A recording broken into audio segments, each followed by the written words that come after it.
Et salut, tu t'apprêtes à écouter un nouvel épisode de Tu me régales podcast en duo avec Yacine. Yacine, c'est un ancien camarade de classe avec qui j'ai étudié le japonais et notamment il revient dans cet épisode sur les leçons qu'il a tirées sur ses 15 dernières années à enseigner le japonais. Il nous parle notamment de sa méthodologie de l'apprentissage qui disrupte avec ce qu'on a l'habitude d'entendre et de voir un petit peu partout, notamment sur les réseaux. Et il me parle également de l'impact de son tout nouveau rôle, celui de papa, et de l'impact que ça a sur sa vision des choses et de la transmission. Évidemment, on a quand même parlé cuisine, faut pas déconner, et il nous donne notamment de précieux conseils pour apprendre à cuisiner à la japonaise, avoir vraiment tout le bagage minimum pour se débrouiller. Alors, peut-être que tu trouveras l'épisode un peu long, mais franchement, tout était hyper intéressant, donc j'ai presque rien coupé. Je te recommande également d'écouter cet épisode avec un casque si tu le peux. J'avais pas encore reçu tout le matériel idéal pour l'enregistrement. Il y a un tout petit peu de résonance, mais franchement, c'est tout à fait audible. Je te souhaite une bonne écoute. I'm stuck in space, got a daydream running through my brain every day.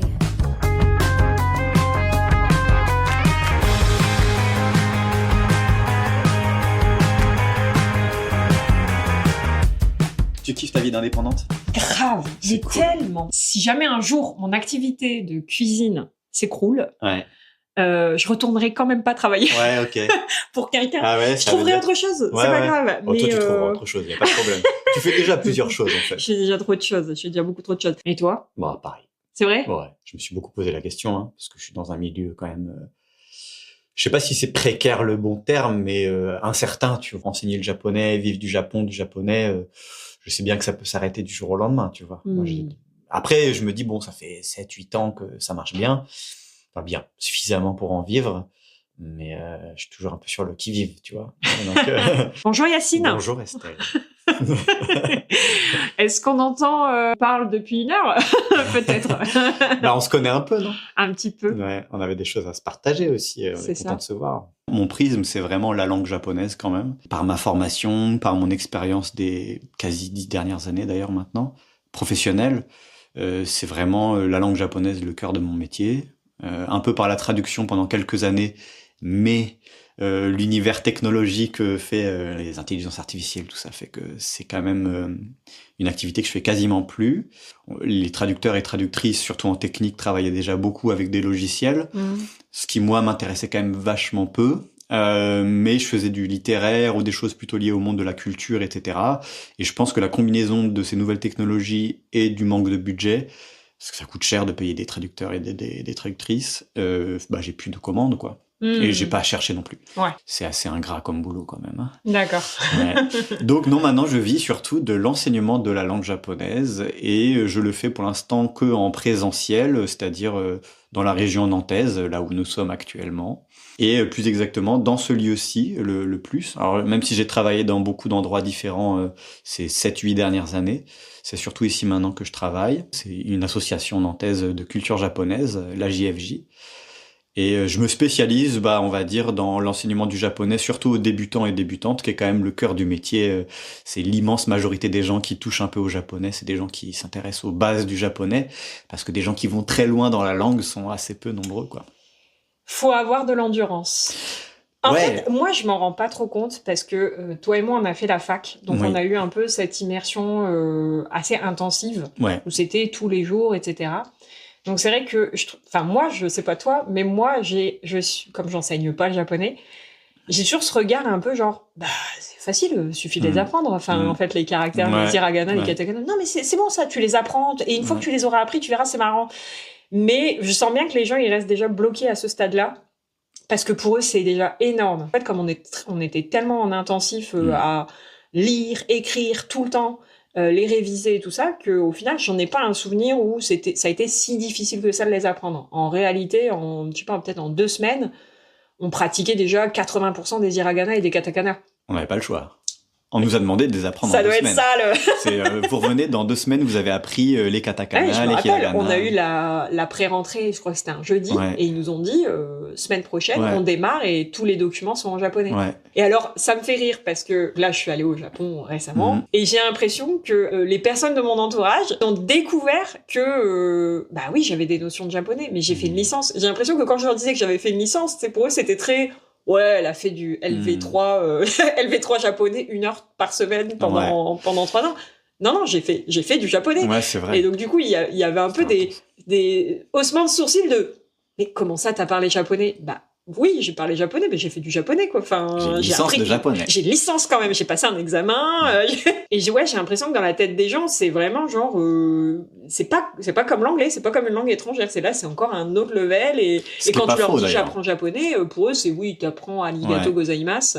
Ce qui est pas faux, parce que maintenant, à la fac où on a fait nos études, il y a une 4e année, ou il y a plutôt une année 0, Ah ouais? où pour les gens qui n'ont jamais fait de japonais, ils sont obligés, il n'y a pas le choix. C'est comme si je crois qu'ils faisaient une L1, qu'ils étaient obligés de redoubler, il me semble. En sortie de licence, en anglais, on doit être genre C1, C2, en japonais aussi. Ouais. Sauf qu'en 3 ans de japonais, même en intensif, des gens qui atteignent C1, C2, c'est très très rare. Il y en a plusieurs, hein. Tu veux dire qu'alors on est des exceptions, toi et moi, parce qu'on a validé notre licence C1, C2, sur un créneau beaucoup plus court, quoi. C'est ça que t'es en train de me dire, que nous on est un peu peut-être au-dessus de la moyenne, c'est ça. Moi j'aime bien cette idée. Si t'as envie de te dire ça, Estelle. Moi j'ai eu la chance de faire un échange, toi non, donc c'était encore plus honorable. Oui, après t'enseignes le japonais, je l'enseigne pas. Il y avait des projets de vie différents. Mais tu vois, pour rebondir là-dessus, moi avec ma formation liée au Japon et au japonais, il faut que je me décentre par rapport à mes élèves, parce que mes élèves, d'une part, n'ont pas l'âge que j'avais quand j'ai commencé. J'ai commencé à 19 ans, 19-20 ans. Et n'ont pas le même temps à consacrer chaque semaine ou chaque jour au japonais, n'ont pas le même cadre. On était forcés avec la pression un peu des notes et des résultats, mais en tout cas le cadre scolaire fait que voilà.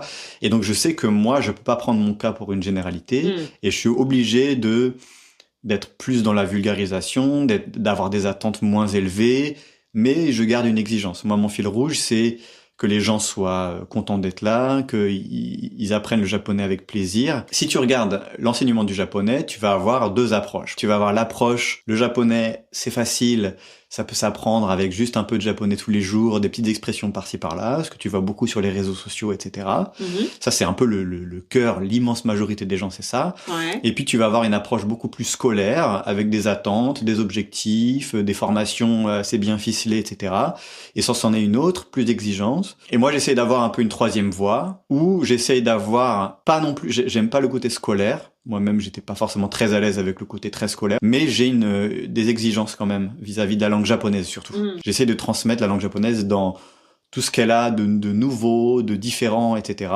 Ce qui peut déstabiliser. Donc moi, je déstabilise mes élèves, mais je leur dis, c'est pour votre bien. Si vous voulez aller loin en japonais, ce sera possible. Et surtout parce que c'est intéressant, quoi. Et puis parce que le japonais, c'est exigeant, en fait.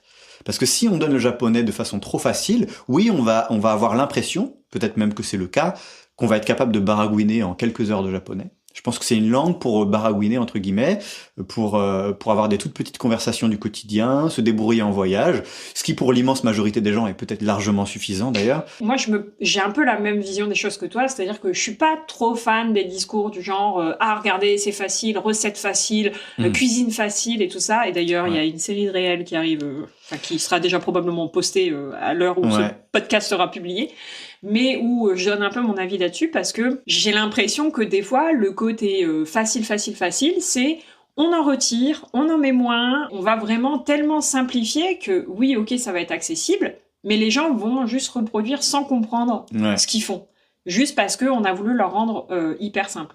Et d'un autre côté, je comprends complètement que pour stimuler les gens, il faut aussi pouvoir leur proposer des choses dans lesquelles ils se sentent avancer ou qu'on les mette un peu à l'action, etc. Carrément. Donc j'entends de temps en temps que par exemple une personne qui cuisine jamais, si tu la pâtes avec des recettes faciles avec 3 ingrédients, bah oui, c'est peut-être à son niveau. Mais l'idée, c'est aussi un peu de les faire passer au stade supérieur, de dire pourquoi t'aimes que les recettes à 3 ingrédients? Tu sais que si tu rajoutes 1 ou 2 ingrédients de plus, tu peux obtenir un truc encore mieux, quoi. Mais justement, moi, c'est ça une de mes interrogations fondamentales de la vie, de ma vie professionnelle, mais de ma vie en général.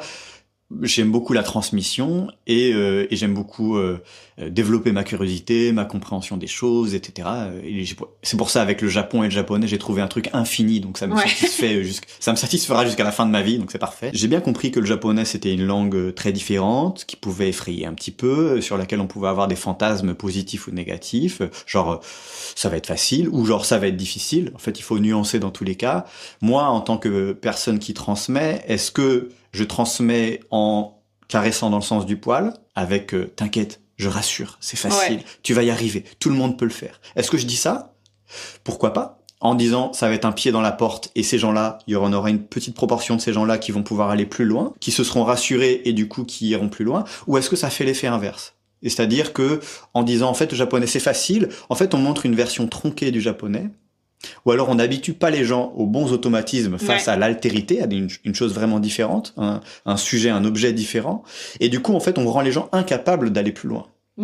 Et mon constat actuel en fait est plutôt la deuxième partie de ce que je te disais, c'est-à-dire que moi je pense que non, il faut être ok avec le fait de mettre face à un truc différent, parce que le japonais est différent. Je pense que le japonais, on l'a appris d'une façon qui nous a donné des bases, mais qui nous a surtout empêché d'aller vraiment loin. Moi, par exemple, tu vois, je sais que je suis allé loin en japonais, et je continue, j'ai encore une infinité de choses à perfectionner dans mon japonais, mais je sais que je fais partie d'une minorité de gens qui ont atteint un niveau très élevé en japonais, ça je peux pas me le cacher. Ça fait 15 ans que je fais quasiment que ça en même temps, hein.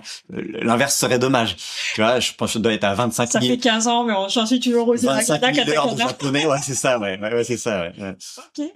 Je me dis, en fait, j'ai été ces 10 dernières années presque. Tu vois, je pense les 5 premières années de mon apprentissage, j'ai vraiment atteint un niveau avancé, on va dire 4-5 ans. Après, j'ai atteint des plateaux et l'entretien d'une langue, en fait, c'est très difficile aussi.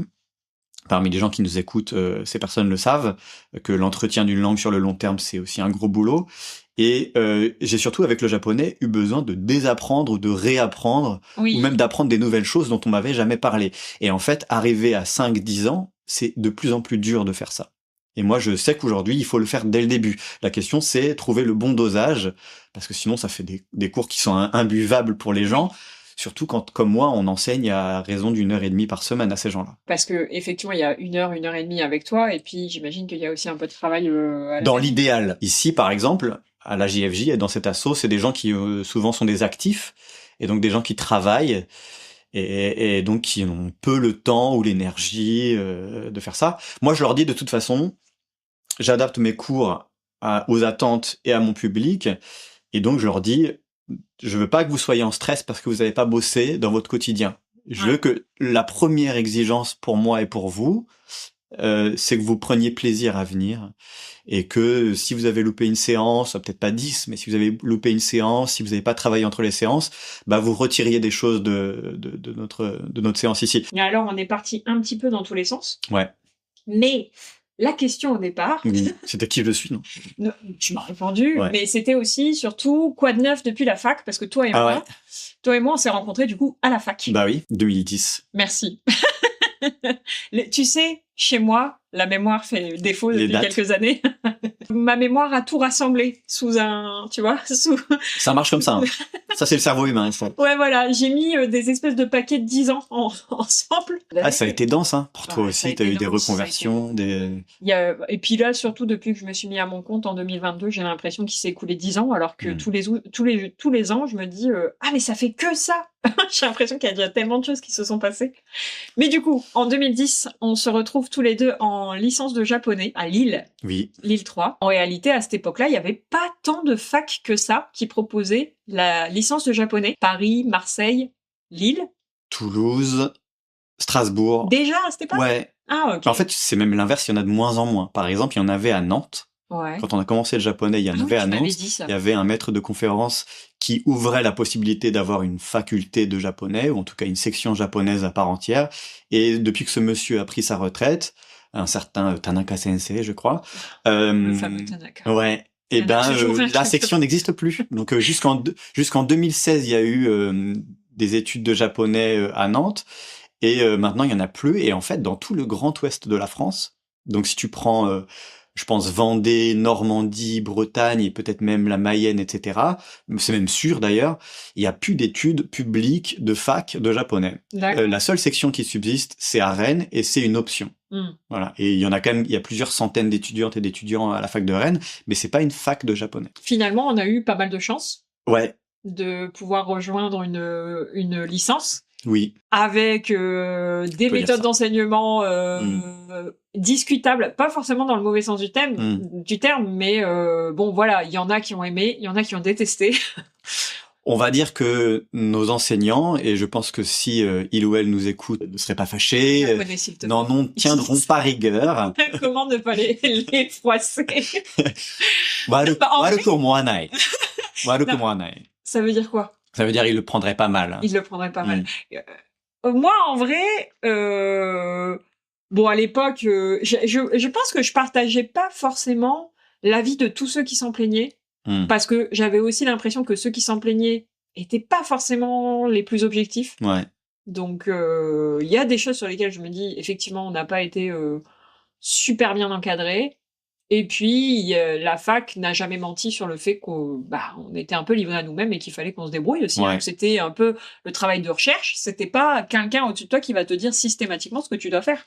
Alors, le travail de recherche, surtout arrivé en master, ça je pourrais t'en reparler vite, parce que moi, contrairement à toi, Estelle, tu me demandes ce que j'ai fait après toi. En fait, on s'est quitté déjà quasiment dès la 2e année, même si on a gardé contact, parce qu'on a fait L1, L2 ensemble. Ouais. Et après, moi, j'ai eu la chance de partir au Japon pour la L3, que en fait j'ai dû refaire, en tout cas en partie, parce que les crédits que je validais au Japon ne marchaient pas. Alors j'avais tout validé au Japon, mais n'avaient pas d'équivalence avec la France. C'était pas comme Erasmus, c'était un truc à l'origine, je pense encore maintenant.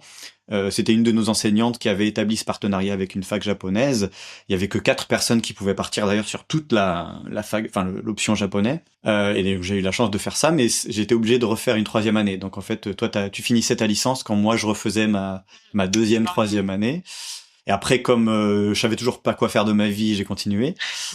Bon, en tout cas, si je savais que je voulais continuer dans le japonais, ça me plaisait beaucoup. Ça marchait plutôt bien. J'étais vraiment intéressé par la traduction à ce moment-là. J'avais fait une option traduction d'ailleurs en plus des études de japonais. Et au Japon, j'avais fait des petites options traduction et interprétation. Interprétation de conférences où on s'en a fait des petits entraînements dans des amphithéâtres avec des casques sur les oreilles, etc. Ça m'avait beaucoup plu. Mais je me rendais bien compte que j'avais pas le niveau. D'ailleurs, en rentrant du Japon, j'avais 3 ans de japonais dans les baskets. J'étais allé à un salon à Paris où j'avais rencontré la responsable de la section japonais, une japonaise de l'ISIT, l'Institut d'interprétation et de traduction de Paris. Un truc très élitiste en fait, enfin très pour les gens qui avaient des niveaux de brut en fait. Et elle m'avait cuisiné, et elle m'avait dit, vous savez quoi, revenez dans 5 ans. Donc à partir de ce moment-là, mon monde s'est effondré, moi qui me croyais déjà bon en japonais, etc. Alors l'humilité est un truc très important dans mon parcours. Moi j'ai toujours cru que j'étais bon en langue, et le japonais m'a remis à ma place. Ah ouais. Parce que en fait j'ai atteint assez vite, voire très vite, un niveau conversationnel en japonais. Même au bout d'1 an, j'arrivais à converser en japonais de façon très bancale, maladroite, etc., mais suffisante. J'avais fait, d'ailleurs avec toi, Estelle, on avait fait un petit séjour au Japon. Oui. Et je discutais pendant des heures avec ma logeuse en japonais, qui me facilitait le travail d'ailleurs, mais elle m'aidait et tout ça. Mais je me rappelle de ces fameux livres d'images qu'elle te montrait. C'est vrai, je me souviens même pas de ça. Oui, parce qu'en fait, toi et moi, alors ça, c'était la partie drôle.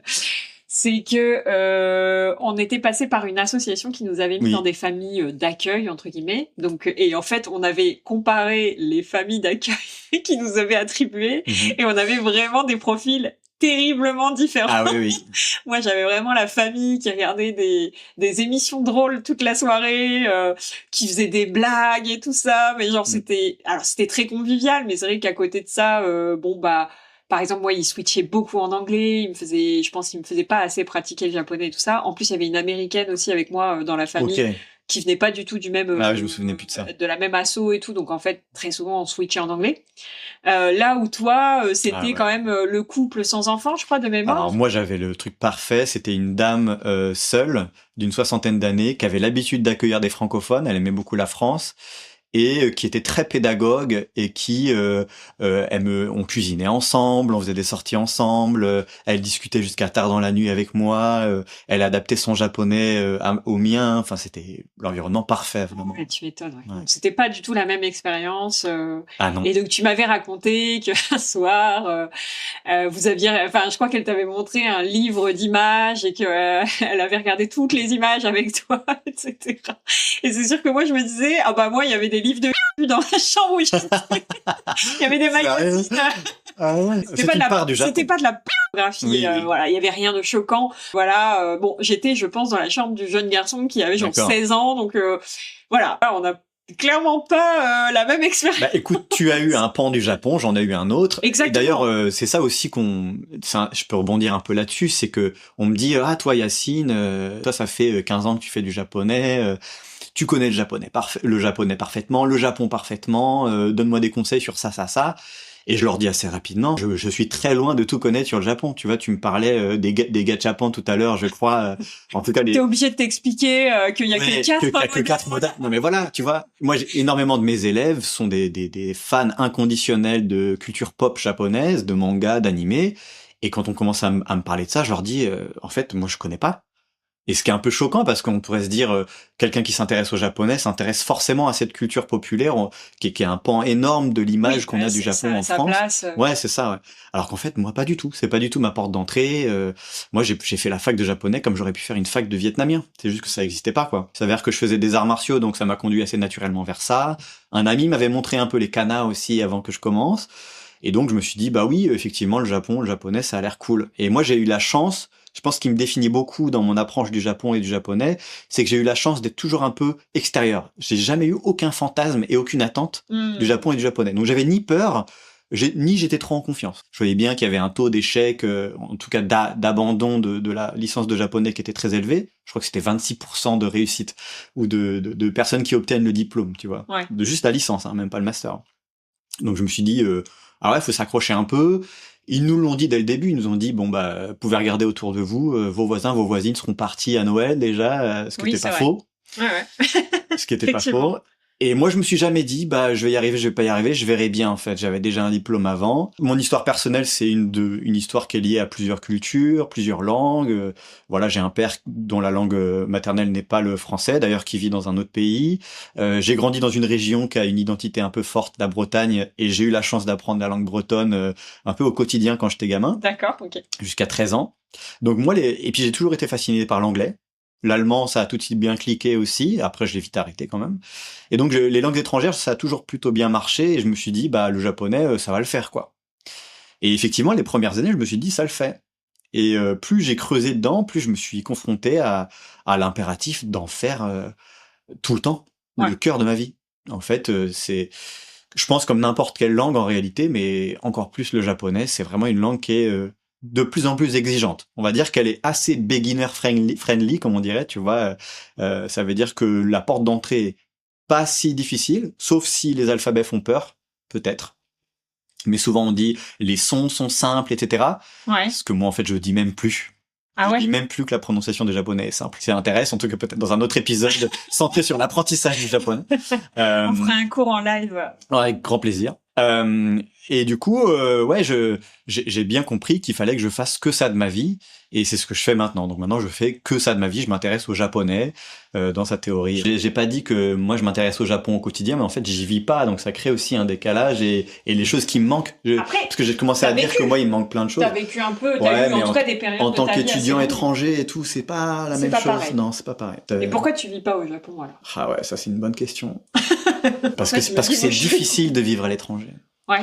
C'est difficile, ça dépend quel mindset, quel état d'esprit on a et quels besoins on a. Moi, j'ai des besoins de compréhension et d'intégration dans mon environnement. J'ai des besoins sociaux importants et je pense que ça, c'est des choses qui sont très difficiles à retrouver à l'étranger. Loin d'être impossible. Je connais suffisamment de gens pour qui ça s'est bien passé, ça se passe bien, mais je connais aussi beaucoup de gens pour qui, notamment au Japon, ça s'est passé quand même assez difficilement et que c'est loin d'être anodin que de vivre à l'étranger.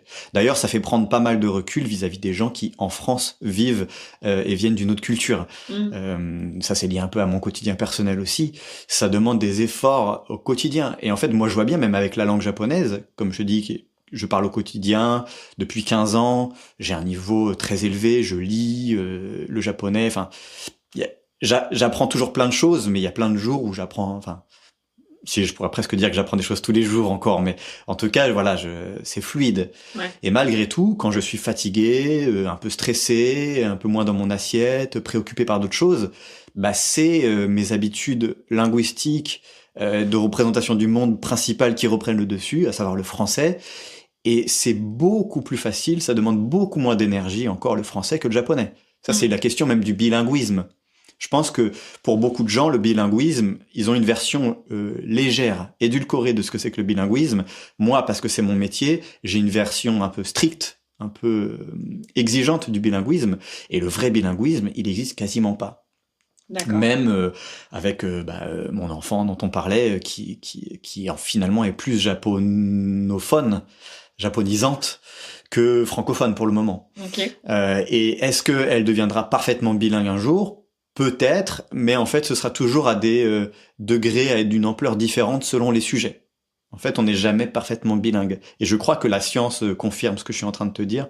C'est que si on se dit je commence le japonais ou je m'intéresse au Japon et un jour je serai soit pleinement intégré, soit je comprendrai tout à cette société, soit je parlerai parfaitement japonais, je pense que il faut qu'on se détende un petit peu et qu'on se dise que c'est difficilement faisable. Ouais. Après qu'on ait ça comme perspective pour essayer d'aller le plus loin possible, oui, bien sûr, c'est pourquoi pas. Bah, finalement, c'est toujours une histoire du sens que tu donnes aux choses, quoi. Exact. Si pour toi, bilingue ou apprendre le japonais, ça revient à faire 1h30 par semaine et savoir baragouiner 2-3 mots en voyage. Ouais. Bon. Moi, je me suis dit, je vais atteindre un niveau quasi bilingue, où j'avais pas trop d'idées de ce que ça voulait dire d'ailleurs non plus à l'époque, mais en 5-10 ans. Je savais que c'était une langue qui prenait du temps. Déjà 5 ans, ça me paraissait monstrueux.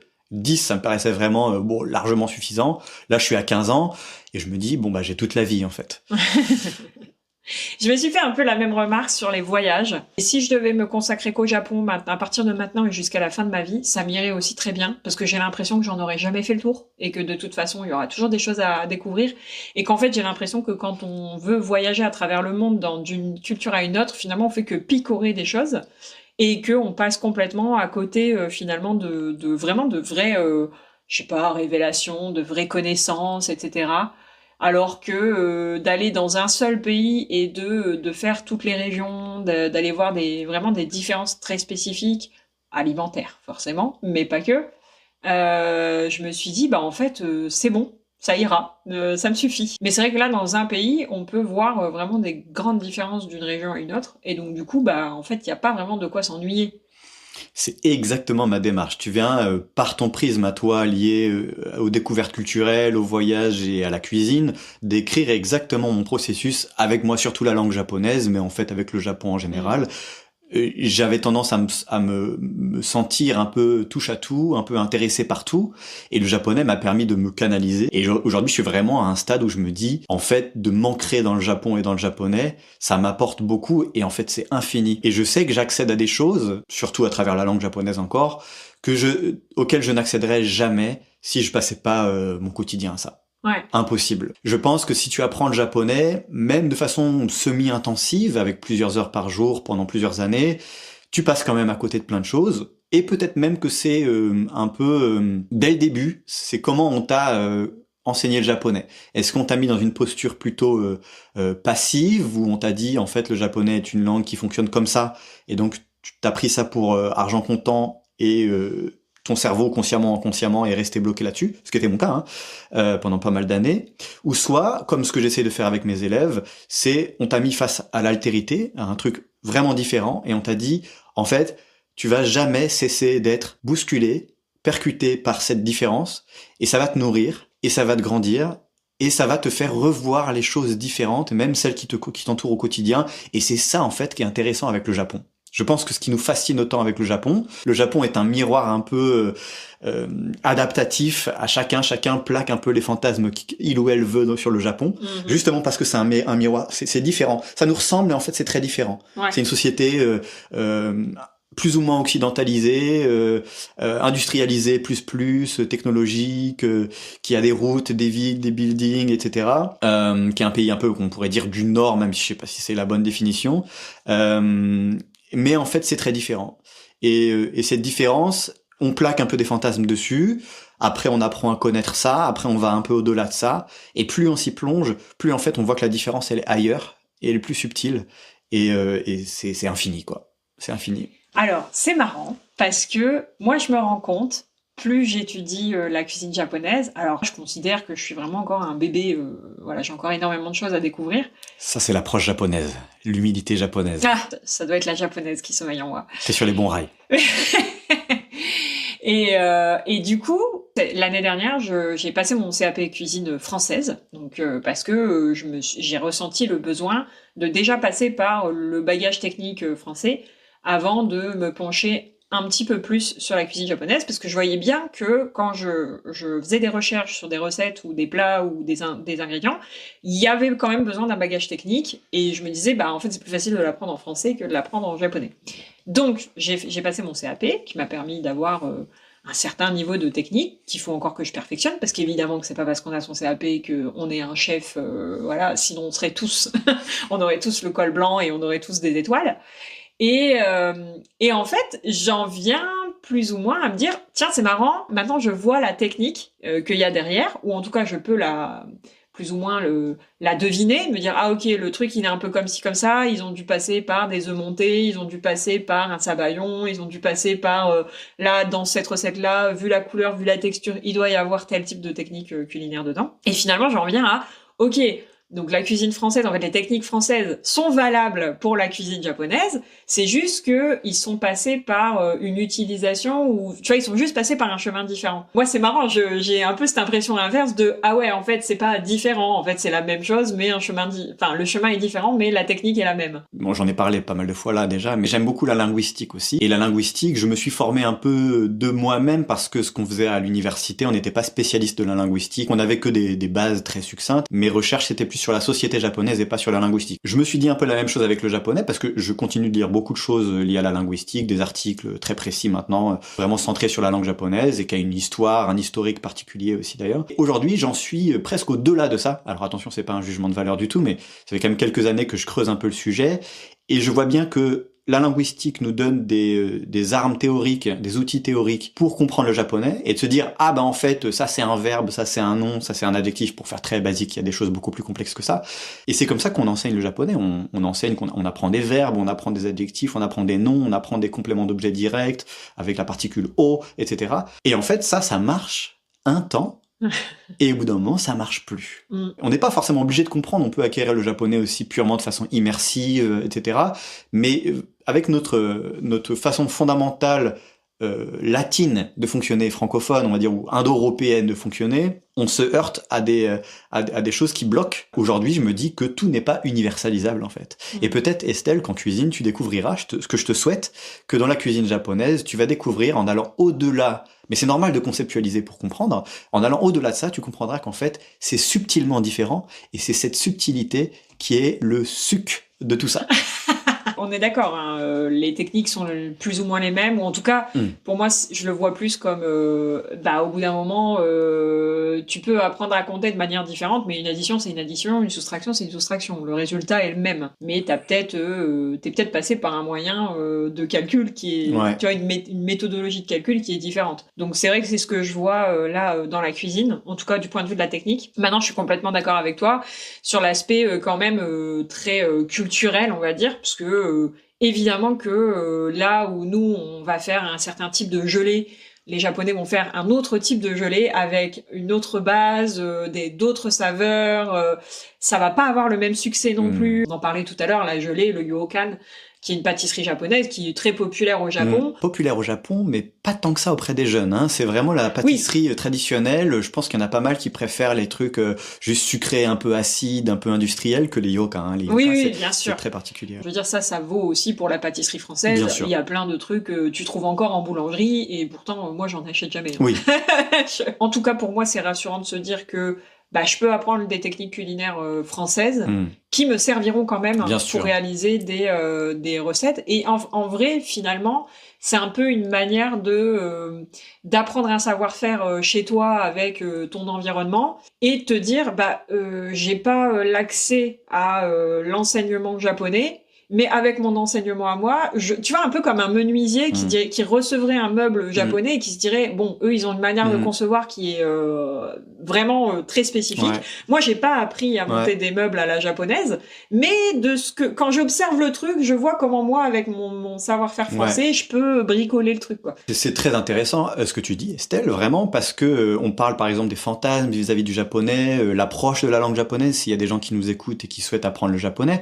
Ce que j'essaye de dire, c'est pas tous les outils théoriques qu'on vous a donnés sont à jeter à la poubelle, que en fait il n'y a pas de verbe en japonais, il n'y a pas de nom en japonais, quoique on pourrait pousser le truc au bout et dire que oui, c'est un peu le cas, mais je pense que ça c'est pas forcément la bonne approche. La bonne approche, c'est une histoire d'attitude vis-à-vis de son intérêt qu'on a pour le Japon, le japonais, la cuisine japonaise, la langue japonaise. C'est restons ouvertes d'esprit, c'est-à-dire, oui, on va plaquer des attentes, c'est normal, nos cerveaux font ça naturellement, on va se dire, tiens, ça ressemble à ça, donc j'ai l'impression que c'est un peu ça, ah, en fait, c'est différent, ah, ça répond plus ou moins à ce qu'on m'en avait expliqué, etc.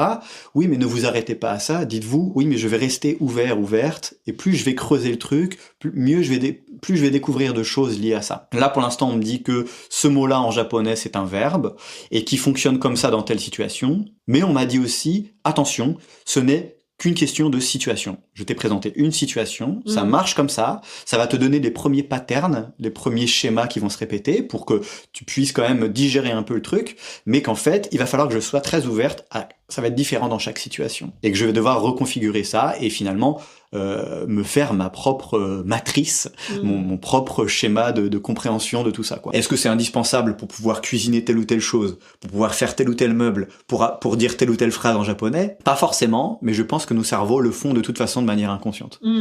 Et de poser des bases théoriques, ça a un très fort impact sur comment on apprend. Parce que maintenant tu es papa. Oui. Et donc du coup on en parlait un petit peu tout à l'heure, du fait que déjà elle sera peut-être pas forcément bilingue comme toi tu l'entends en tout cas, et puis aussi que elle apprend surtout le japonais à la maison et le français en société, on va dire. C'est ça. Par exemple, tu vois, je suis retourné au Japon en novembre dernier dans ma belle famille et j'y étais allé 2 ans auparavant. Alors avec la fatigue des premiers mois de l'enfance, donc très très fatigué, c'est pas terrible pour évoluer de manière fluide dans un environnement culturel différent et linguistique différent. Hein. Quand t'es vraiment très très fatigué, comme je le disais en début d'épisode, c'était un peu costaud, surtout dans la belle famille, pour tout un tas de raisons. Les usages honorifiques, tout ça en japonais en plus. Ça se passe comme ça là-bas, dans mon cas. Et avant ça, j'y étais pas retourné depuis 6 ans, je crois. Donc en fait, en 8 ans, j'y suis allé 2 fois, et une fois il y a 2 ans. Et donc j'ai vu des évolutions assez claires, parce que comme j'ai continué d'évoluer en japonais et dans mon rapport au Japon au quotidien, mais en étant en France, comme je vis en France, en étant projeté sur place, c'était un peu, genre entraînement sur Namek, tu sais, dans Dragon Ball, tu t'entraînes, ou alors c'est dans Old Boy, quand il tape dans son mur, là, il sort et il sait pas s'il sait se battre, il sait se battre. Par contre, il y a d'autres choses qu'il sait plus faire, tu vois. Moi, je savais quand même pas mal de choses liées au Japon et aux Japonais, même si il y en a plein que je savais pas, de pas évoluer au Japon, ça fait que je suis aussi en décalage par rapport à des gens qui vivent au quotidien au Japon. Je suis un spécialiste du Japon, entre gros guillemets, je suis un japonologue, entre guillemets, parce que j'étudie le Japon, je fais des recherches sur le Japon et la langue japonaise, mais le fait de ne pas y être, ça me décale de tout un pan de la société contemporaine et des usages contemporains du Japon. Donc ça faut l'avoir en tête, et donc je découvre tout le temps plein de choses en allant là-bas, mais je me rends compte que j'en ai aussi appris plein, et notamment en éduquant mon enfant au quotidien par les livres pour enfants, beaucoup. C'est vraiment un monde fascinant. C'est vraiment un monde fascinant, mais tout un tas de choses, le langage qu'on utilise avec les enfants qui pareil me fascine, comment elle approche cette langue-là, qu'est-ce qui sort en premier, etc. Et en fait, je me suis rendu compte, en étant propulsé donc 2 ans plus tard, après plus de 2 ans de paternité, c'est le fait d'avoir été encore plus intimement lié au Japon. Tu vois, parce que maintenant, ça fait partie même de ma famille, quoi, vraiment de manière charnelle. Et ben, j'ai évolué de façon encore plus fluide. Il y avait encore plus de choses que je comprenais du quotidien japonais. Tu vois, par exemple, je suis allé pour la première fois chez le dentiste au Japon. Avec elle. Ouais. Elle allait pour la toute première fois chez le dentiste, parce que les enfants vont très tôt chez le dentiste au Japon. Et il y a des dentistes spécialisés avec les enfants, et donc j'ai vu comment ça se passait. Ouais. Plein d'autres choses comme ça, tu vois, les démarches administratives. Donc j'avais vraiment un accès intime au Japon qui m'a appris encore plein de choses, quoi. On avait une discussion tout à l'heure au café où tu me parlais du fait de l'apprentissage du japonais et d'un enfant qui apprend le japonais versus un adulte qui prend des cours, par Ouais. exemple. Donc, tu m'expliquais que justement l'enfant il avait finalement une approche qui était plus instinctive parce qu'il allait apprendre des choses vraiment du quotidien sans passer par la structure un peu Pas du tout même. ouais, voilà, sans passer par une structure hyper figée, hyper rationnelle. Il y aurait tellement de choses à dire, Estelle. Parce que ça, c'est aussi un truc qui me fascine, c'est l'acquisition du langage, Ouais. à la fois en tant que personne qui apprend une langue seconde. Donc ça, c'est le cœur de mon métier, c'est d'enseigner le japonais, notamment à des francophones. Mais c'est aussi comment on acquiert le langage, sa langue maternelle, tous les côtés cognitifs qu'il y a derrière. Est-ce qu'il y a des ponts possibles entre langue 1 et langue 2? Si oui, lesquels? Sinon, lesquels? Est-ce qu'on peut apprendre le japonais ou n'importe quelle langue étrangère comme les enfants? C'est un peu la question à 3 milliards, tu vois, en tout cas dans mon domaine. Et la réponse est quand même plutôt non, mais on peut avoir des automatismes similaires ou une considération de ce que c'est que le langage un peu similaire. Et effectivement, les enfants ne théorisent pas du tout, ils l'apprennent de manière spontanée, incarnée en fait. C'est-à-dire que le langage est toujours incarné. Par exemple, un mot que les enfants vont retenir tout de suite, c'est un mot dont ils auront fait l'expérience. Par exemple, je sais pas, moi je parle du mot sai en japonais qui veut dire un rhinocéros. Et ben si tu dis un rhinocéros, ça veut dire sai juste de façon orale, l'enfant va pas forcément retenir. Si il ou elle le voit dans un livre pour images, beaucoup plus facilement. Et si par exemple elle en voit en vrai au zoo, bon après qu'on aime les zoos et ça c'est encore différent, mais par exemple tu vois, en tout cas dans différents contextes, je sais pas, elle en touche un en pâte à modeler quelque part, ou elle joue avec en jouet, ou donc c'est vraiment lié à l'expérience directe. Tu vois, en mais japonais, ça fait appel à plusieurs sens. c'est ça. En japonais, on dirait même le mot taiken. Tu vois, ça veut dire l'expérience du corps. Ils aiment bien faire des taiken, les japonais. C'est par exemple quand tu apprends, je sais pas, quand tu fais la cuisine, tu fais des taiken. Tu vois, par exemple, avec toi, on fait taiken. Tu vois, on expérimente la langue japonaise, la cuisine japonaise par le corps. Tai, c'est le corps. Et ben les enfants c'est ça. Et c'est comme ça qu'ils vont retenir le langage. Mais ça va être tout situationnel. Ça va être que par des blocs d'informations. Il peut y avoir les notions de mots, de logique grammaticale, et même dans la prononciation. Ma fille, elle fait des erreurs de prononciation que les apprenants ne font pas, et elle prononce des choses tout de suite correctement, alors que ces choses prendraient des années à être maîtrisées par les apprenants, par exemple. Tu partages ta vie avec une japonaise. Oui. Toi-même, tu as des origines aussi pas françaises. Tout ce mélange un peu culturel comme ça. Quel point t'aimerais aborder sur justement la vie à la française, à la japonaise ou autre? Mon expérience personnelle, intime sur le mélange culturel, où parfois ça s'entrechoque, parfois ça s'entremêle, c'est assez variable. C'est que c'est assez majeur dans la vie des humains et des humaines, et que l'environnement familial, d'ailleurs ça peut suffire aussi, dans lequel on a grandi, nous façonne un petit peu pour le reste de vie.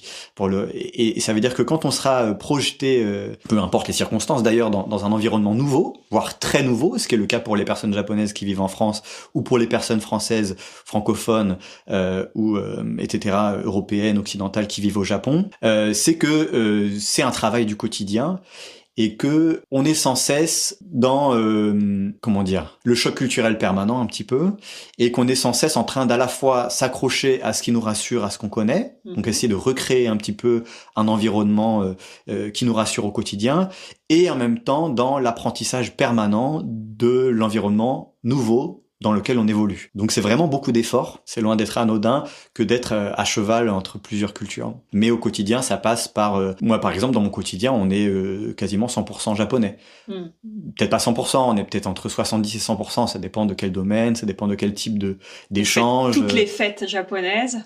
Non, alors après, Après ça d'ailleurs c'est pareil, il faut voir que même au Japon et bien entendu partout, chaque famille a un rapport différent aux traditions entre guillemets, aux usages culturels, etc. Et en fait beaucoup de Japonais et de Japonaises se préoccupent assez peu de ça. Parfois ils le font ou elles le font assez souvent par obligation sociale. Et donc quand ils ou elles sont à l'étranger, le font plus du tout, quoi. D'accord. Ok. Ah, c'est intéressant ça. Ouais. Mais il y a des choses qui restent quand même. Hein. La bouffe. Voilà. Alors ça pour le coup. Alors ça. Tu vois, on aime bien se targuer en tant que Français, Française, d'être le pays de la bouffe. Ouais. En fait, il suffit d'échanger vite fait avec des Italiens pour se rendre compte que non. Déjà, dans les pays voisins, il y a pire que nous. Et après, de s'intéresser au Japon pour voir qu'il y a encore pire que les Italiens. Les Japonais sont complètement toqués de la bouffe. C'est vraiment... moi, j'ai jamais vu ça. Après, je connais pas tout le monde dans le monde. Mais je trouve que pour tout un tas de raisons, les Japonais et les Japonaises ont développé un rapport à leur culture culinaire extrêmement fort. Ce qui fait que quand ces personnes évoluent dans un autre environnement, complètement s'affranchir ou sortir de cet environnement culinaire est trop difficile. Ouais. Je pense que je vis dans un environnement donc franco-japonais au quotidien, même si je vis en France. Et donc il y a beaucoup de personnes japonaises dans mon entourage, on a beaucoup d'amis japonais. Parfois c'est des familles 100% japonaises, souvent c'est des couples mixtes, on va dire. Ça mange japonais au quotidien quasiment partout. En tout cas en partie. Chez nous, c'est pas qu'on va manger japonais. D'ailleurs, on pourra en reparler pour les conseils du quotidien. D'ailleurs, si ça intéresse les auditrices et auditeurs. Mais ça va passer par une base un peu japonaise de cuisine. Ou en tout cas, les plats japonais, que ce soit des choses simples, faut pas s'attendre à des choses qu'on trouve forcément dans des restaurants, mais des choses un peu à la japonaise, notamment le riz forcément. Va falloir que ça soit en fréquence assez élevée quand même. C'est-à-dire qu'on va pas pouvoir manger des pâtes, des patates ou du pain. Est-ce que ces clignements d'yeux sont un appel au secours? Tu t'y accommodes? Parce que est-ce que t'étais un gros mangeur de riz, par exemple? Oui, alors moi, on a eu de la chance quand on s'est rencontrés, c'est que moi, je suis une personne un peu étrange, c'est-à-dire que même enfant, ça c'est grâce à ma mère aussi, on va dire que j'avais des difficultés alimentaires et je mangeais que du riz avec, tu vas rire, de la sauce soja. Ah! C'était pas démocratisé en plus à l'époque, dans les années 90, tu vois. Oui. Alors, pour moi, pareil, mais moi, mon père est asiatique, donc la sauce soja, évidemment, qu'il y en avait dans tous les placards, celle avec le petit capuchon rouge, et qui a une forme très bizarre et qui finit par coller au bout d'un moment, parce que voilà. Et du riz, évidemment, bien sûr que mon père en achetait en sac de 25 kilos et qu'on avait des tiroirs remplis. C'était quoi comme riz d'ailleurs, je suis curieux. C'était du riz chinois, je pense, honnêtement. Mais quoi, long grain, rond, qui colle un peu? Je pense qu'il colle un peu. Je t'avoue que, tu sais, je voyais pas très souvent les paquets. En fait, mon père rentrait avec le 25 kilos et il vidait dans le meuble avec des tiroirs. Et donc, on avait un bol dans les tiroirs. Et vous le laviez aussi avant de le cuire, tout ça ou Oui, je pense. En tout cas, on utilisait le rice cooker. En vrai, je te dis ça, mais si. Maintenant que j'y pense, ma mère lavait le riz, etc. On faisait au rice cooker. Donc, c'est pour ça aussi que souvent, les gens, quand je suis en atelier et qu'ils me sortent des... ah oui, moi, je calcule avec la phalange, la hauteur de l'eau et tout dans le rice cooker. Je comprends d'où ça vient. Parce que moi, j'ai appris comme ça aussi. Mais tu vois, là, je rentre dans les détails du riz, parce que ça m'intéresse vraiment, même quel est le riz avec lequel t'as grandi. Oui. Tu vois, moi, c'était plutôt du riz basmati, tu vois. Moi, j'ai découvert ça terriblement tard. Ah ouais. Et j'ai jamais compris l'intérêt. En fait, j'en ai goûté chez mes amis. Ça se mange en sauce. Oui. C'est du riz qui se mange en sauce. Oui. Je pense. Après, je suis pas du tout expert de la cuisine indienne. De théorie sur le riz basmati. Je pense que c'est plutôt, tu sais, avec des sauces curry, etc. En fait, là, on rentre dans les détails du riz. Peut-être que pour certaines personnes qui nous écoutent, c'est du riz, c'est du riz. Tu vois, on mange du riz. Pour les personnes japonaises, non. Les personnes japonaises qui viennent en France, elles vont devoir retrouver un riz qui correspond au riz japonais, parce que elles peuvent acheter du riz japonais. D'ailleurs, attention, il y a riz japonais et riz japonais. Il y a du vrai riz japonais et du riz japonais. Style japonais, genre shinode, tu vois, ce qui est une erreur de prononcer hinode, tu vois, il y a même une erreur dans l'écriture du paquet, tu vois. C'est pas exactement le même riz, et en fait ça change beaucoup de choses, parce que le riz japonais se consomme tout seul, blanc. On met rien dessus, il est à son petit bol à part, il se mange juste avec des baguettes comme ça. D'ailleurs, c'est pour ça qu'il tient, c'est pour qu'il puisse être mangé avec des baguettes. Et c'est un riz rond blanc. D'ailleurs, nous, on a retrouvé un riz rond blanc qui n'est pas japonais, mais qui ressemble pas mal. Parce que sinon, du riz japonais, ça coûte 5 ou 6 euros le kilo, c'est pas viable. Mais il y avait une fois, j'étais au restaurant japonais avec mon ancien patron. Ouais. Et avec son regard très naïf, il m'avait dit un truc et je m'étais dit tiens, c'est pas bête. Et quand il m'avait vu manger le riz, m'en servir un peu pour en fait, moi, je tenais mon bol dans une main et avec mes baguettes, j'allais prendre des aliments et je les mettais au-dessus de mon riz pour les ramener à ma bouche de manière tout à fait naturelle parce que, enfin, moi, c'est comme ça que j'ai vu faire, donc je fais pareil. Ça se fait comme ça. Et il m'a dit, ah d'accord, mais en fait, tu te sers de ton riz comme du pain. Exactement. Ouais. Et j'ai dit, oui, effectivement, vu sous cet angle, ce regard très naïf, très enfantin de... Bah oui, parce que toi, c'est ta réalité de franco-asiatique. C'est ton équivalent d'une tranche de pain, en fait. Ouais. Tu sauces, tu vois, tu ramènes à la bouche avec, quoi. Ouais. Et je me suis dit, oui, effectivement, mais... Juste le riz basmati, c'est vrai que j'ai jamais aimé ça. En fait, moi j'ai grandi avec un riz qui collait un peu. J'ai découvert le riz basmati quand je suis allée chez mes copines, du coup européennes, françaises, des vraies françaises, qui elles n'achetaient que du riz basmati. Ouais, ou du riz et quand elles ont cuit ça à la casserole et qu'elles ont égoutté, j'ai dit mais qu'est-ce que c'est cette horreur? Et après, quand j'ai goûté, effectivement, et c'est marrant que tu en parles parce que c'est vrai que le riz asiatique et le riz japonais en particulier, on le consomme seul. Et quand moi j'ai goûté du riz basmati seul, je me suis dit, c'est pas bon. Seul. Enfin, c'est pas bon. Ouais, ça doit être accompagné. Ouais. Et effectivement, alors accompagné ou c'est vrai qu'en cuisine française, par exemple, on fait le riz pilaf avec du riz long. Oui. Où là, on met du beurre, des épices, ouais. etc. C'est cuit dans du bouillon, donc forcément. C'est pas les mêmes traditions culinaires en fait. Hein. Les traditions sud-est asiatique et les traditions est-asiatiques, donc Corée, Chine, Japon, pour faire simple, peut-être Taïwan et Philippines, tout ça je connais pas bien, Indonésie, Philippines, c'est très différent, ouais. Et au Japon, le riz, c'est vraiment alors ça dépend des plats, il y a des plats où le riz est mélangé. D'ailleurs, j'ai découvert ma belle famille est de Nagasaki. Okay. Et à Nagasaki, ils ont ils appellent ça Toruko rice, je crois. Toruko rice, ça veut dire du riz turc. Et donc le riz turc, en fait, en le goûtant pour la première fois, c'est une spécialité de Nagasaki qui donc est d'origine peut-être turque à l'origine. C'est du riz qui est cuit un peu avec du curry. Et en fait, c'est un peu le même curry que dans le curry rice. D'accord. Mais il n'y a pas la sauce. Il est sec. Le riz est sec. D'accord, okay. Donc on s'en sert comme bouillon?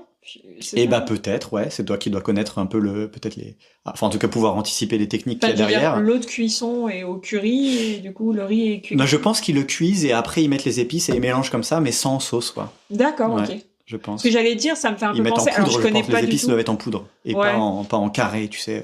Oui, dilué dans de l'eau, quoi. Oui. Donc, parce que je me dis, ça doit être. Moi, je connais pas du tout cette cuisine-là, mais tu sais, les cuisines créoles, souvent le riz peut être un peu jaune parce que je pense qu'il est cuit avec des épices et tout ça. Je sais pas à quelle étape de la cuisson ça se fait, ouais. C'est une bonne question. J'imagine que le riz, en fait, il a imbibé, tu vois, dans le bouillon et en fait, il s'est cuit avec l'eau du bouillon. Mais une fois qu'il était déjà cuit. Ah, toi, tu dirais après? Je pense. Comme quand on met tu sais, les sachets d'épices de nouilles. Oui. Exact. Parce que normalement, les épices, on les met dans le bouillon. Mais des fois, ça arrive qu'on mette les épices directement sur les nouilles cuites. Ou dans le riz cantonais. Le riz cantonais, tu fais d'abord ton riz et après tu le recuis entre guillemets dans un wok avec des épices et enfin des épices. Ouais, ça peut être un fond de bouillon ou en tout cas c'est comme ça qu'on fait nous. Mais... Ouais, chaha on dit en japonais. Chaha. Oui. Ouais. Donc du riz tous les jours? Bah quasi hein. le cuiseur à riz tourne à plein régime. Ouais. Et il est taille familiale. C'est une bête de machine.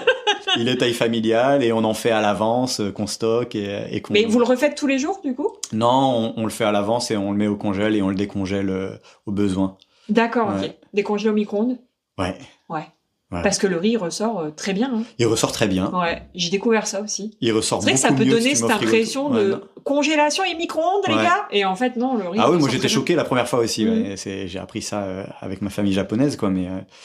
Ouais, ça se fait beaucoup. Après, bon, ça passe par utiliser le micro-ondes et tout, qui peuvent être... Moi, j'avais pas ces habitudes alimentaires, mais c'est vrai que le micro-ondes est l'ustensile assez indispensable. On n'a pas testé à la vapeur, mais faudrait voir. Tu vois, peut-être qu'à la vapeur... alors, j'aurais peur que ça soit un peu plus long et que du coup, ça recuise le riz au point de le ramollir. Au bain-marie, t'imagines le temps que ça prendrait.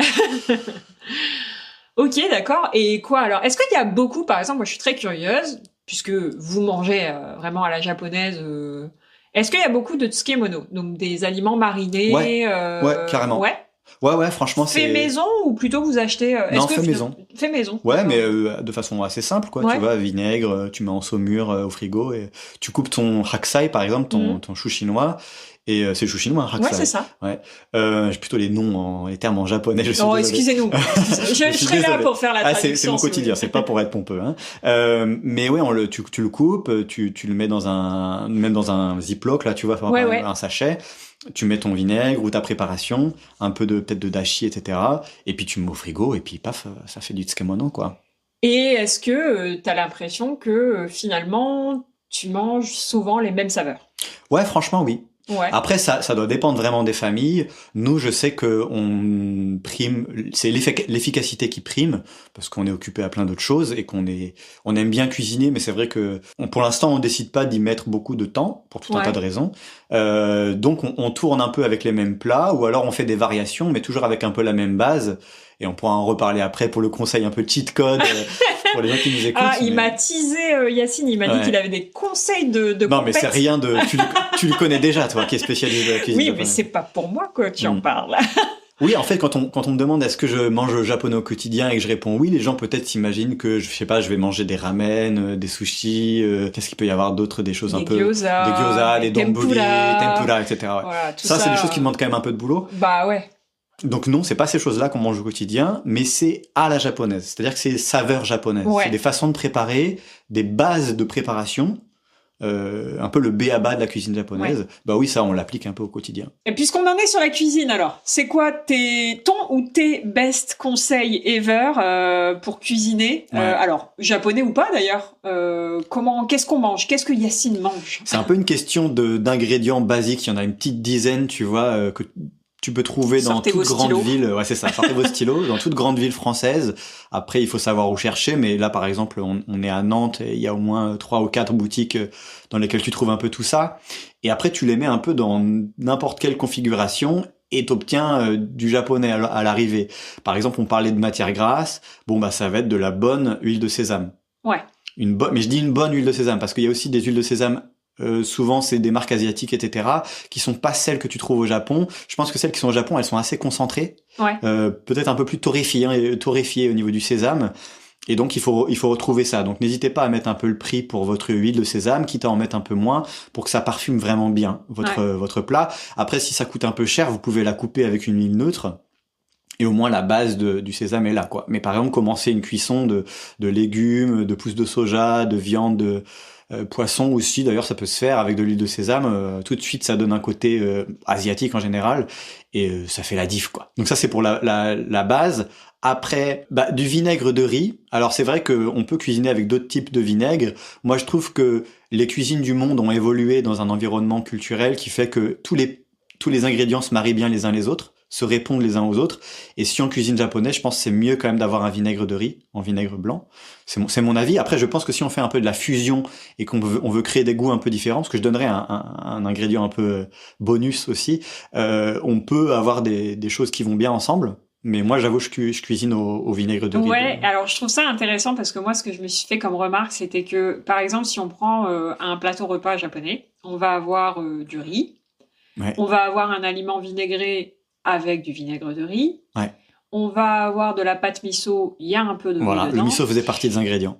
Voilà, et en fait, tu vas avoir du riz un petit peu partout, et finalement, est-ce que ça ne donne pas une certaine cohérence de manière complètement subtile, hein, Si. mais une certaine cohérence dans tout le plateau repas, Ouais. parce que on est sur à chaque fois le même ingrédient, mais qui a été préparé, qui a subi un processus de fabrication différent. Tout à fait. Mais tout est à base de riz. Et Ouais, du coup, est-ce que c'est pas ça qui répond Enfin, tu vois, est-ce que les ingrédients ne se répondent pas juste parce que on a une base fondamentale qui n'a pas bougé? C'est la même saveur déclinée, tu vois. Ouais, si, carrément.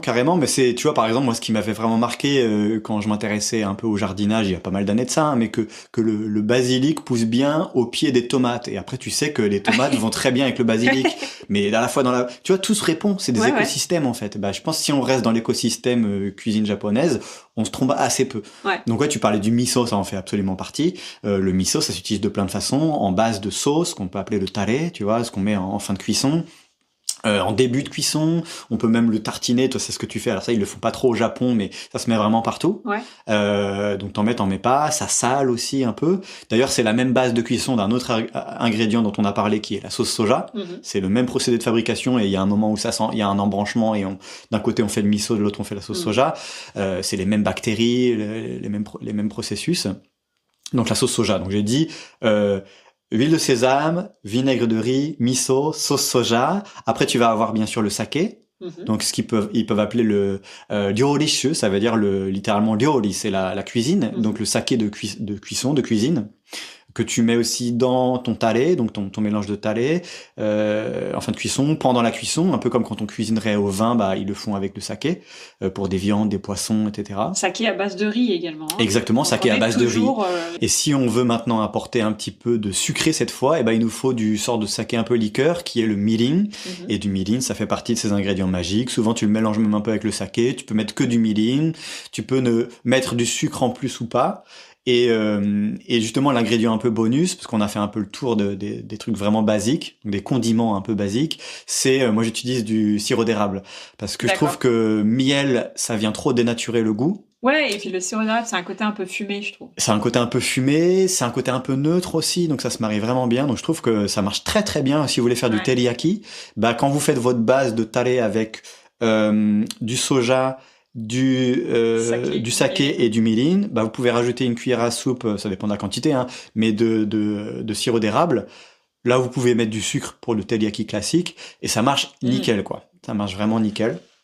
Ça coûte un peu plus cher, mais... Yacine a cité tout ça, sans, avec aucune intention de mettre en avant mon guide téléchargeable gratuitement sur mon site umikan.fr qui recense exactement les mêmes ingrédients. C'est ce que je t'avais dit quand... Les bases de la cuisine japonaise. Voilà. Il m'a pas aidé à le coécrire. Ah non, je savais pas. Non, mais c'est vrai que c'est marrant. Je me dis, bon, bah ça va, je suis cohérente parce que tout ce que t'as cité, c'est dedans aussi. Tu es parfaitement... En fait, c'est tout simplement parce que c'est la base. Dans n'importe quelle cuisine japonaise, vous allez avoir tous ces ingrédients et ils reviennent quasiment dans tous les plats. Je rajouterais même les algues. Tout à fait. J'ai oublié le dashi. Le dashi, ça peut être souvent il y en a deux types, il y a la bonite ou le kombu. Donc le dashi qui est du bouillon en fait. Bouillon. Il est soit lyophilisé, soit en. Voilà, moi maintenant comme je l'explique en atelier, nous en cuisine française, on a les bouillons de légumes, les fonds de viande, donc généralement fond de volaille, fond de veau, fond de gibier. Ouais. C'est pour et les on larmes a et tout ça, les fumées de poisson, donc qui sont vraiment les bases qui vont nous servir à cuisine faire. Française, Voilà, qui vont nous servir à faire les plats en sauce et aussi certaines sauces. Qui vont être à la base de certaines sauces, qu'on va faire réduire jusqu'à avoir des textures un peu épaisses, etc. Et en cuisine japonaise, bah eux, leur bouillon, c'est le dashi, souvent à base d'éléments de la mer. Alors c'est des techniques de préparation qui sont un petit peu différentes. Il peut y avoir un peu de champignons aussi dedans. Voilà, on peut aussi avoir un peu de champignons, donc ça c'est un peu l'ovni du dashi. Mais c'est vrai que la différence, c'est que c'est une préparation quand même un peu moins longue, on va dire, même si les ingrédients qui sont utilisés, eux... Alors moi, ce que j'explique souvent en atelier, c'est que là où nous, on va utiliser souvent des épluchures de légumes, des carcasses de viande, donc soit des arêtes de poisson, soit des carcasses de volaille, soit des épluchures de légumes qu'on s'apprêtait à jeter, en cuisine japonaise, on va préparer des ingrédients pour les utiliser pour faire un bouillon. Donc c'est-à-dire qu'on va partir d'un ingrédient de haute qualité qui a subi des processus de transformation et tout ça, c'est pas des choses qu'on jette en fait. Et à l'origine, c'était pas le cas. Par exemple, même les bases de bouillon de ramen, tout ça, c'était un petit peu des fonds de sauce avec des morceaux non nobles, etc. aussi quand même, non? Alors oui, si tu pars sur par exemple le ramen, j'entends que effectivement tu vas utiliser des os. C'est vrai que c'est pas le dashi ça. Ouais, voilà, tu vas utiliser des os de porc, etc. Alors en réalité, je dis ça évidemment qu'en cuisine française, tu ne peux pas faire des bons bouillons avec uniquement des épluchures de légumes. On est d'accord qu'il faut quand même mettre un peu de garniture aromatique entière, donc des carottes entières, des oignons entiers, du bouquet garni, etc., pour quand même donner du goût à ton bouillon.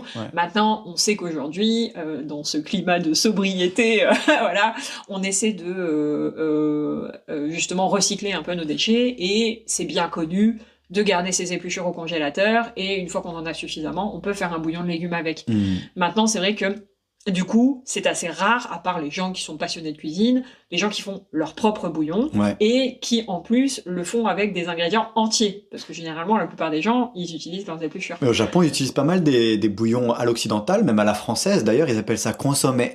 Oui. consommé. Alors, Et le du consommé, c'est une vraie technique. Ouais, hein, le consommé est une vraie technique. Donc moi, je connaissais même pas le terme avant de faire du Ouais. japonais. Puis après, j'ai vu que ça existait effectivement dans les noms culinaires, quoi, Ouais, technique la de- nomenclature qu'il de faut la apprendre cuisine. pour le CAP cuisine. Ok, très bien. Et ben, j'utilise pas mal de consommé aussi. Ouais. Ouais. Mais tu sais, c'est genre un bouillon hyper translucide, genre vraiment très très épuré. Et finalement, ce qu'on aime dans... Alors, évidemment pas tous les ramen, parce que les ramen, il y en a des dizaines et des dizaines de Ouais. différents. Mais c'est vrai que nous, de là où on est, c'est-à-dire en Europe et en France en particulier, notre ramen, c'est celui avec un bouillon qui est un peu marron, mais translucide, qui est un peu Mhm. transparent, on voit les nouilles à travers. Mhm.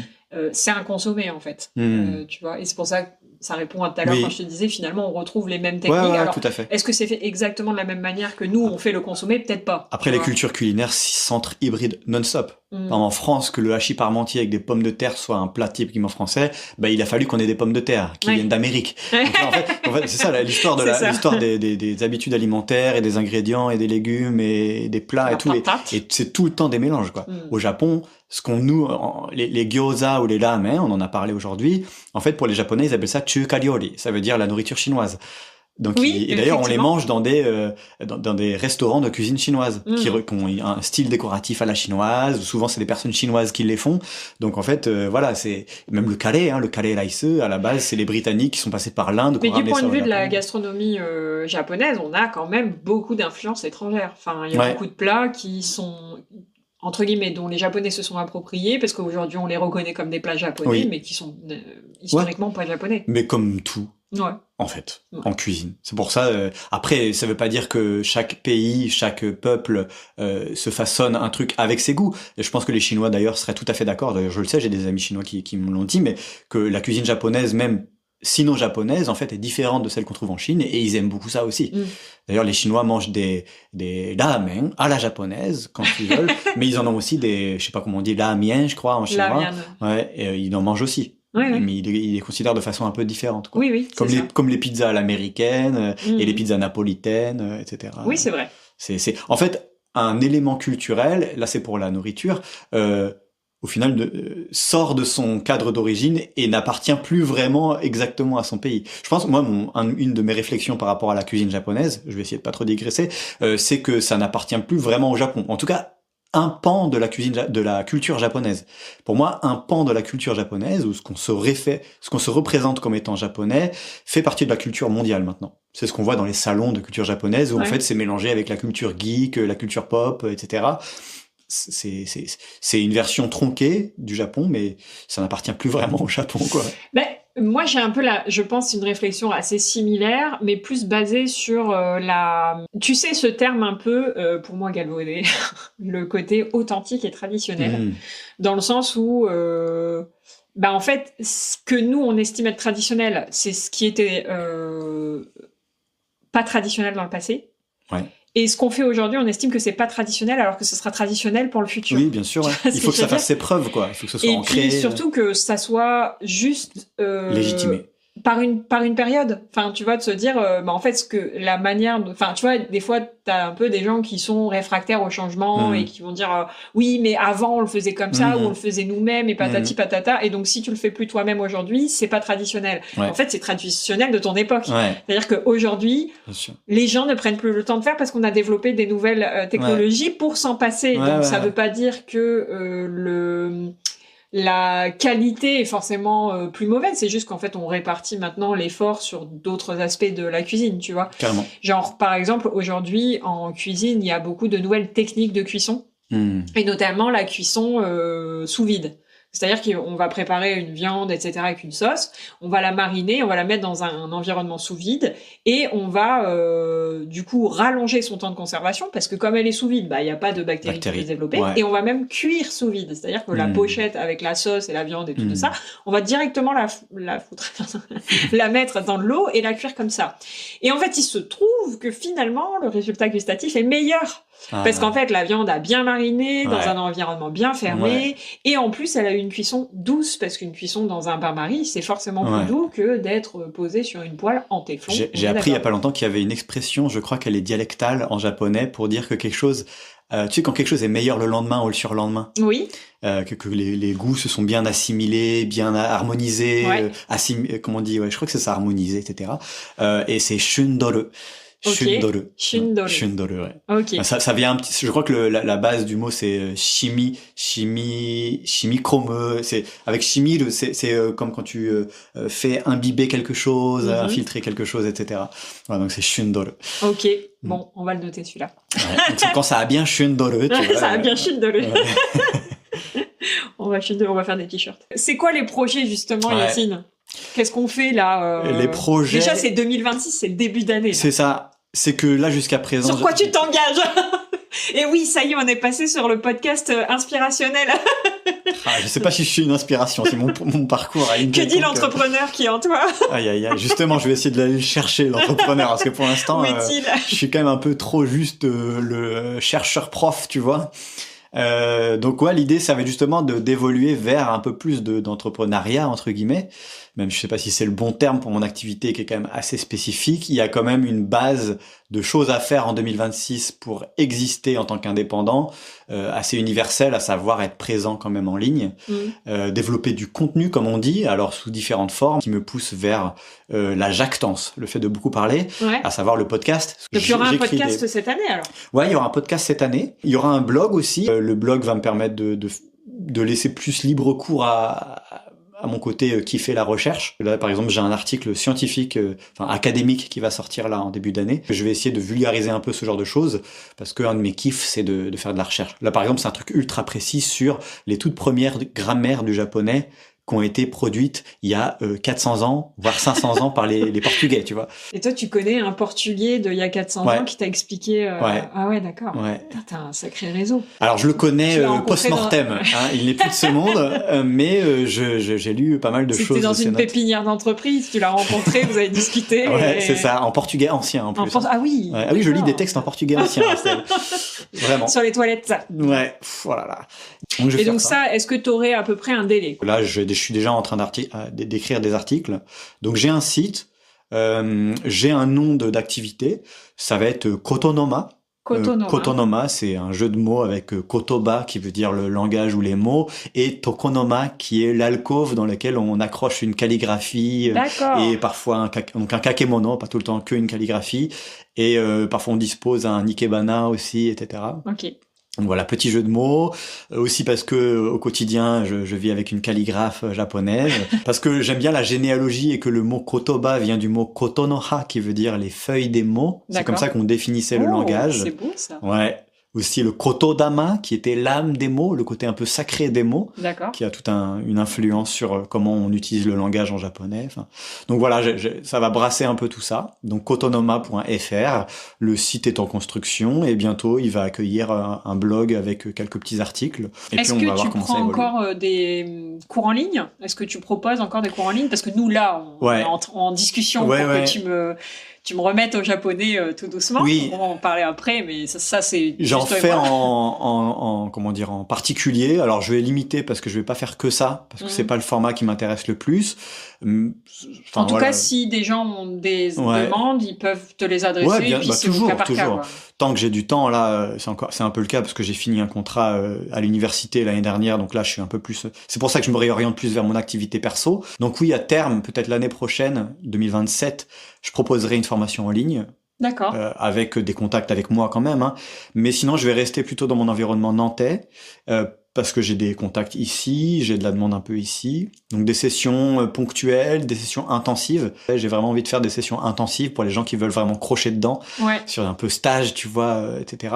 Dès février, là, les vacances de février, à Nantes donc, sur préparation au JLPT, Nihongo no Ryokushiken, qui est le diplôme d'aptitude à la langue japonaise, qui est passable à Nantes maintenant. D'accord. C'est le seul endroit où on peut le faire dans l'ouest de la France, qui est le seul diplôme officiel de japonais.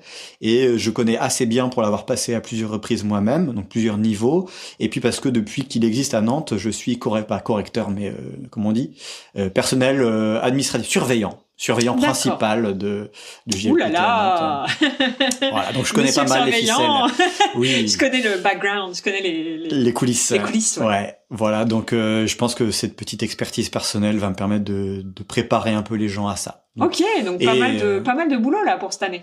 bah oui, hein, ça va être l'idée. Je pense que j'ai largement de quoi faire. L'idée, c'est d'avoir le courage, le temps et l'ambition de le faire, quoi. Des réseaux sociaux peut-être à mettre en avant? Ouais, je vais être sur Instagram, en partenariat un peu avec ma compagne qui montre un peu de calligraphie. Sur Cotonoma ou... Ouais, Cotonoma. Ouais, Cotonoma. Ouais, tout à fait. Cotonoma sur Instagram. Et puis le blog, pour l'instant, ça va être tout. Et à terme, podcast sur toutes les plateformes possibles. Et moi, mon gros kiff, c'est YouTube. Je me rends pas compte, mais c'est du boulot, hein, les réseaux sociaux. Ouais, je sais. C'est pour ça, là, chaque chose en son temps. Déjà... Oui, puis il faut que ça reste des créations qui soient quand même assez,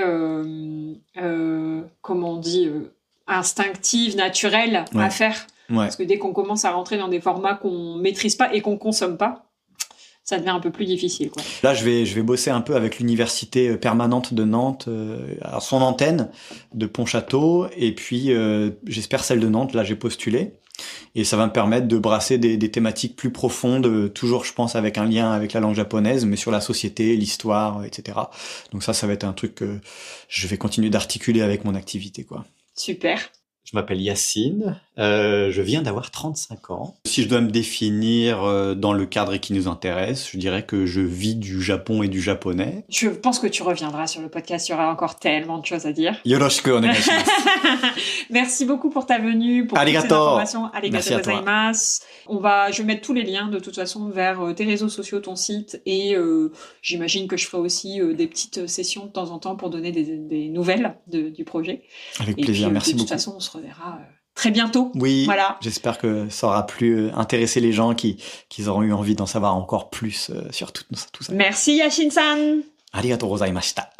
Merci à toi d'être arrivé jusque-là. Alors, je vais pas passer par 4 chemins. Je vais tout de suite t'ordonner de faire quelque chose. Oui, j'ordonne. C'est comme ça. Je t'ordonne donc de soutenir ce podcast. En tout cas, si tu as aimé l'épisode, tu peux pour ça liker, commenter, laisser une très très bonne note parce que Yacine a encore beaucoup de choses à dire et que suivant s'il y a des bonnes notes, peut-être qu'il reviendra. Non, mais il reviendra. Donc tu peux soutenir ce podcast, c'est gratuit, ça prend 3 secondes. Tu peux également le partager à une personne qui est en train d'apprendre le japonais. Je pense qu'elle se reconnaîtra probablement dans tout ce dont Yacine a parlé. Moi, en attendant, je te dis à la prochaine. Ciao, ciao!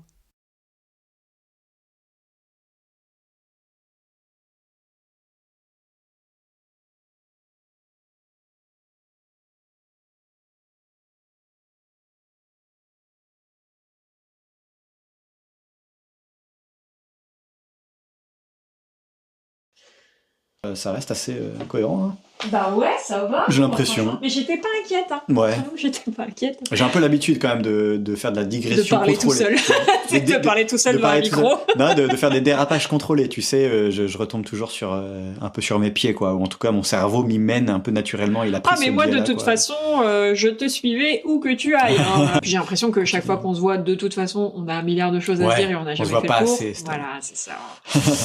Bah Pourtant, t'es ouais, pas mais loin. bon, bah non, Ouais. on n'est pas loin, mais la vie, quoi. Ouais, J'ai la l'impression vie. que plus ça avance et moins j'ai de temps. Bah ouais. C'est fou, hein. Comme plein de gens, hein. Et puis je te rappelle, je suis plus vieille que toi. Ouais, c'est bon. Je me rapproche plus T'as de la quoi, fin t'as que quelques toi. mois de plus, c'est ça? Non, on a des différences en termes d'années. T'es de 91, toi. Non, je suis de 90. T'es de 90. Ouais. C'est ce que j'ai dit.